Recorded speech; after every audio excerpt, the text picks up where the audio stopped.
200 গ্রাম লাল মিষ্টি আলু নিলাম, মানে 2 পিস হয়েছে। এটা জানেন কমপ্লেক্স কার্বোহাইড্রেট, এর ক্যালোরি কাউন্টও আমি দিয়ে দিলাম। মিষ্টি আলু কিন্তু হাজারো গুণাবলী, এটা পুষ্টিগুণে ভরপুর। তো এটা কিন্তু যে কেউ ওয়েট লস বা ওয়েট গেইন প্রোগ্রামে খেতে পারেন, কারণ ক্যালোরি কাউন্ট আমি দিয়ে দিলাম। এবার আপনারা জাস্ট হিসেব করে নেবেন।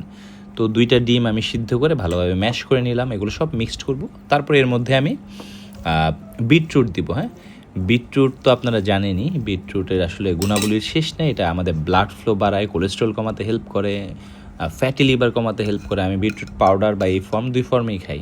50 গ্রাম পরিমাণ বিটরুট নিয়েছি, খুবই কম ক্যালোরি, মাত্র 22 ক্যালোরি। তো আপনার যদি ক্যালোরি কাউন্টগুলো এই কারণে দিচ্ছি যাতে হিসেবটা করতে পারেন। 4 রকমের মশলা দিয়েছে, হলুদ, মরিচ, ধনিয়া, জিরা। আপনারা আপনাদের পছন্দের মতো মশলা দিন। কাঁচামরিচ পেস্ট দিলাম, কাঁচামরিচ খাবেন মাঝে মাঝে অবশ্যই, ছেলেদের জন্য খুবই ভালো। তারপরে আমি একটু লবণ দিয়ে দিলাম, তারপর মিক্সড করে নেব। এটা আমি 1/2 টেবিল স্পুন বাটারে ভেজে নেব জাস্ট। হ্যাঁ, একটু বড়া আকারে করে। আপনার ইচ্ছা করলে বাটার হোক বা একটু ঘি হোক বা সরিষার তেল হোক, যে কোনো তেলে, অল্প তেলে ভেজে নিতে পারেন।